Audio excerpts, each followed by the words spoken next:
Iniciemos ahora el tema 1.2, toma de decisiones. Toma de decisiones económicas en base al proceso de diseño de ingeniería. Por lo tanto, definamos qué es el diseño de ingeniería. Según el Consejo de Acreditación de la Enseñanza en Ingeniería, es el proceso de aplicar diversas técnicas y principios científicos con el objeto de definir un dispositivo, un proceso o un sistema con suficiente detalle para permitir su realización. Otra definición de diseño en ingeniería es que el diseño en ingeniería es una actividad iterativa o repetitiva de toma de decisiones, donde la información científica y tecnológica sirve para producir un sistema y se supone satisface las necesidades humanas. Siendo este uno de los objetivos de la ingeniería económica, se retoma el proceso de decisiones. Recordemos que como ingenieros, nosotros somos encargados de la toma de decisiones de aquellas cosas que nos permita optimizar todos los recursos. Por lo tanto, veamos qué es la toma de decisiones. La toma de decisiones es el proceso mediante el cual se realiza una elección entre las opciones o formas para resolver diferentes situaciones de la vida en diferentes contextos, ya sea a nivel laboral, familiar, personal, sentimental o empresarial, utilizando metodologías cuantitativas que brinda la administración. La toma de decisiones consiste básicamente en elegir una opción entre las disponibles, a los efectos de resolver un problema actual o potencial, aun cuando no se evidencie un conflicto latente. Análisis de ingeniería versus el diseño de ingeniería. Para ello vamos a comparar el procedimiento de análisis de ingeniería económica versus el proceso de diseño de ingeniería. El primer punto de ambos es, en una tenemos el reconocimiento, definición y evaluación del problema versus definición del problema de la necesidad u oportunidad. Como ustedes pueden observar, estas dos cosas son similares y básicamente es lo mismo, que podemos sintetizarla en definir el problema. El siguiente paso es el desarrollo de las alternativas factibles dentro de ingeniería económica, y dentro del diseño en ingeniería tenemos la formulación y evaluación del problema. Por lo tanto, el siguiente paso es el desarrollo de los resultados y flujos de efectivo para cada alternativa versus sintetizar las soluciones o alternativas posibles. Como ustedes pueden observar, cada uno de estos pasos simplemente cambia el contexto o la forma de decirlos, pero básicamente se vienen dando como lo mismo. El tercero es la selección de un criterio o criterios versus el análisis, optimización y evaluación, en la cual también nosotros debemos de establecer criterios para analizar, optimizar y evaluar las diferentes alternativas. Tenemos el análisis y comparación de las alternativas versus la especificación de la alternativa preferida. Tenemos también la selección de la alternativa preferida versus la comunicación. Y finalmente, nosotros tenemos la supervisión del desempeño y la evaluación posterior de los resultados que en ambos nosotros debemos de realizar. Principios de ingeniería económica. Según Eugene Grant, en su obra Principios de Ingeniería Económica, el primer principio es el reconocimiento y definición de alternativas. Hay que considerar todas las alternativas y definirlas y desarrollarlas con claridad para que se evalúen los méritos de las alternativas apropiadas. Centrarse, como segundo principio, es centrarse en las diferencias. Más que las cosas que tienen en común, nos interesan las diferencias para establecer la ventaja económica que tiene una sobre la otra. El tercer principio es utilizar un punto de vista consistente, es decir, un punto de vista definido bajo el mismo punto de vista, el mismo alcance de tiempo, tasa de interés, métodos de evaluación, para que se pueda competir en las mismas condiciones. El cuarto principio es usar una unidad de medida común. Para nuestro caso siempre será el dinero. El quinto principio es tomar en cuenta los criterios relevantes. La selección de la alternativa preferida requiere el uso de uno o varios criterios, por ejemplo, monetarios, como los intereses de las fuentes de financiamiento, y otros no monetarios que pueden ser criterios adicionales en el proceso de toma de decisión. El sexto principio es hacer explícita la incertidumbre, que implica considerar las proyecciones o estimar las consecuencias futuras asociadas a las alternativas. Y el séptimo principio, revisar las decisiones. La mejora del proceso de toma de decisiones surge de un proceso adaptativo, hasta donde sea posible. Los resultados de la alternativa seleccionada que se proyectaron al inicio deben compararse después con los resultados reales que se hayan alcanzado. Diagrama de flujo de efectivo. El diagrama de flujo de efectivo es simplemente una representación gráfica de un flujo de efectivo en una escala de tiempo. Algunas consideraciones que debemos de tomar en cuenta son en relación primero a la línea horizontal, que básicamente es la línea de tiempo y va de izquierda a derecha y representa periodos de tiempo. Estos pueden ser años, meses, trimestres, semestres, dependiendo con qué periodo se está trabajando. Las flechas son o representan los flujos de efectivo.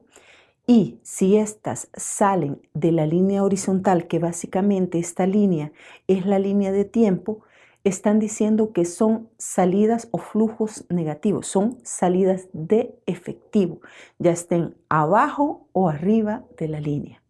Y si éstas están entrando a la línea, ya sea arriba o abajo, siempre entrando sobre la línea horizontal, se están considerando como ingresos o flujos positivos, que son los ingresos que se tendrán en un determinado proyecto.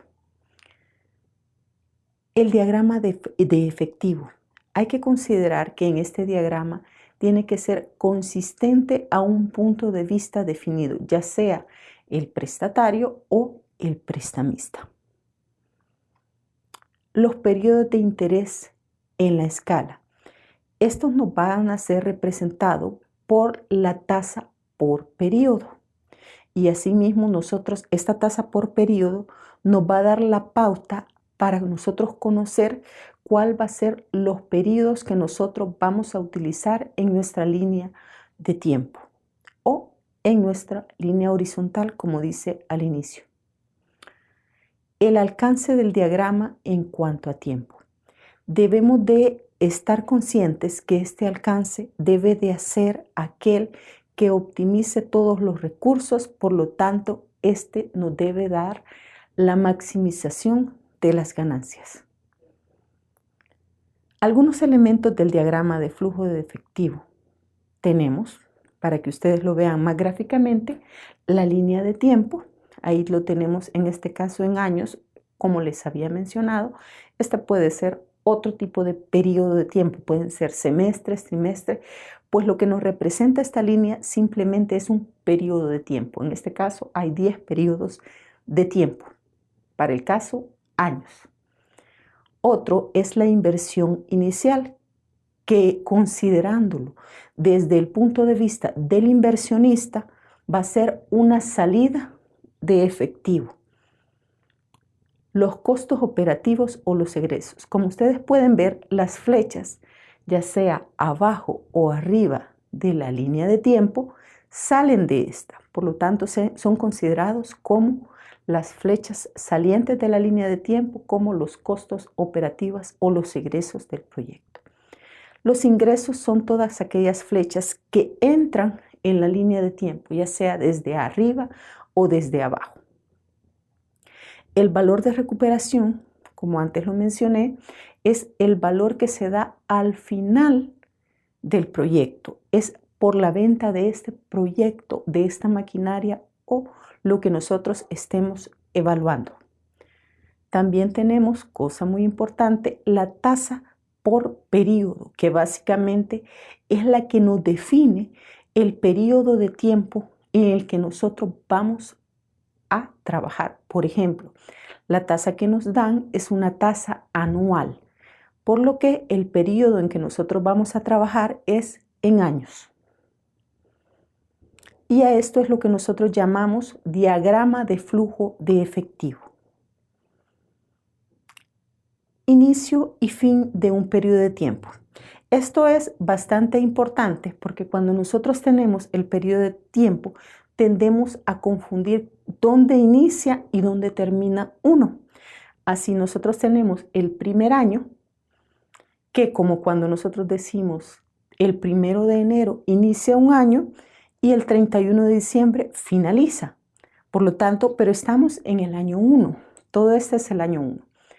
Donde en 0 estará el inicio del año 1 y en 1 tendremos el final del año 1. Veamos algunos ejemplos. Se desembolsan 1.500 al inicio del año 2. El año 2 inicia en 1 y finaliza en 2, por lo que donde nosotros colocamos el número del periodo es la finalización de este periodo. Por lo tanto, si es al inicio, este egreso es al inicio, lo colocamos en 1, aunque me digan que es en el 2, pero me está diciendo que es el inicio del año 2. Así también tenemos otro ejemplo que nos da que hay un ingreso de $3,000 al final del año 3. Como podrán ver, en 2 inicia el año 3 y finaliza en 3. Por lo tanto, esta flecha debe de ser colocada al final del año 3, como se muestra en la gráfica. Veamos un ejemplo de diagrama de flujo.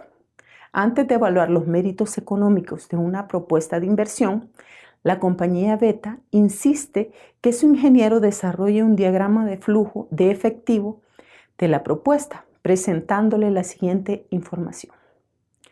Se puede realizar una inversión de $20,000 que se producirá un ingreso anual uniforme de $11,000 por 5 años y después tendrá un valor de mercado de 3.500 al final del 6º año. Los gastos anuales para la operación y mantenimiento del proyecto serán de $4.500 durante los 6 años. La tasa de rendimiento es del 10% anual. Lo primero que nosotros debemos de colocar es el punto de vista, y esto es importante para la diagramación porque, por ejemplo, si nosotros hiciéramos un préstamo al banco, para el banco cuando nos entrega el dinero es una salida de efectivo, pero para nosotros es una entrada de efectivo, es un ingreso. Asimismo, cuando nosotros pagamos capital e intereses en el periodo de tiempo estimado, para nosotros van a ser salidas de dinero, pero para el banco van a ser entradas de dinero. Así, ahora definimos que el punto de vista bajo el cual nosotros vamos a trabajar es del inversionista, o sea, de quien hace la inversión. Lo primero que siempre debemos de visualizar es qué tasa de rendimiento por periodo se está estableciendo. Para este caso es el 10% anual. Por lo tanto, nosotros trabajaremos nuestra línea de tiempo en años. Tenemos una inversión inicial. Cuando nos dice es una inversión inicial, es la inversión que se hace al inicio del proyecto. Por lo tanto, lo colocamos en 0 y es de $20,000. Y nos dice que producirá un ingreso anual uniforme de $11,000 por 5 años. O sea, al final de cada año. Cada flujo de efectivo en el diagrama nosotros lo vamos a considerar de fin de periodo, si no nos dijeran lo contrario. Y dice luego, y después tendrá un valor de mercado de 3.500 al final del 6º año, que básicamente es el valor de recuperación que se tiene de dicha inversión.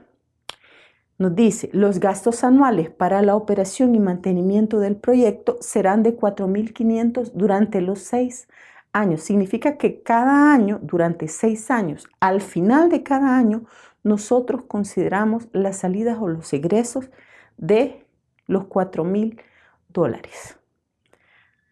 Así, nosotros podemos expresar eso de una forma simplificada. Veámoslo. Tenemos la línea de tiempo, ya establecido el punto de vista y la tasa de rendimiento por periodo. Eso no varía. Tenemos la inversión. Ahora, cuando nosotros tengamos salidas de efectivo o entradas de efectivo que son continuas, repetitivas y uniformes, cuando digo continuas se refieren que todos los periodos no hay una discontinuidad, no hay una partida o una separación de ese flujo. En este caso tenemos salidas uniformes y continuas de $11,000 por 5 años, por lo tanto, podemos representarla gráficamente como ustedes pueden ver en la parte de abajo. Esa salida por 5 años. Tenemos el valor de recuperación, que no hay variación, y los ingresos. Pero estos, como ahora son por 6 años, alargamos esta línea hasta 6. Esta es una forma, en la parte que está abajo, es la forma simplificada de representar este diagrama de flujo de efectivo, que poco a poco y con la experiencia lo vamos a ir reafirmando este conocimiento. De acuerdo a su comportamiento respecto al volumen de producción, podemos clasificar los costos como costos fijos, costos variables y costos semivariables, donde los costos fijos son aquellos que no resultan afectados por cambios en el volumen de producción. Ejemplos de costos: administración general, incluyen seguros, impuestos, costos financieros, entre otros. Los costos variables son aquellos asociados con la operación, que varían con relación a la cantidad total de producción. Por ejemplo, los costos del material, mano de obra, cuando éstas son pagadas por producción. Los costos semivariables son proporción fija y otra variable. Un ejemplo de ello puede ser la energía eléctrica, el agua, entre otros. De acuerdo a su ocurrencia, tenemos los costos recurrentes y los no recurrentes. Los recurrentes son aquellos que son repetitivos, que incluyen los costos variables y costos fijos. Y los no recurrentes son los no repetitivos. Ejemplos de costos de expansión de una empresa, entre otros. De acuerdo a la importancia, al tomar una decisión del carácter que sea, generalmente analizamos toda la información que tenemos y necesitamos. De esta manera vamos recabando la información que es importante o relevante. Por lo tanto, tenemos los costos que son relevantes o importantes y aquellos costos que no lo son. De acuerdo a su identificación a una actividad, tenemos los costos directos y los indirectos. Los directos son aquellos que pueden medirse en forma directa y razonable y asignarse a una actividad productiva o de trabajo específica. Y los indirectos son aquellos que son difíciles de atribuir a una actividad productiva o laboral específica, los cuales son asignados en proporciones en base a las horas hombres, material consumido, etc. De acuerdo al producto, tenemos los costos de producción y los costos de distribución, que se pueden subdividir en costos administrativos, costos de ventas, costos financieros. Los costos de producción se incurren al producir bienes o prestar servicios, ya sea el alquiler de una fábrica, materia prima, sueldo.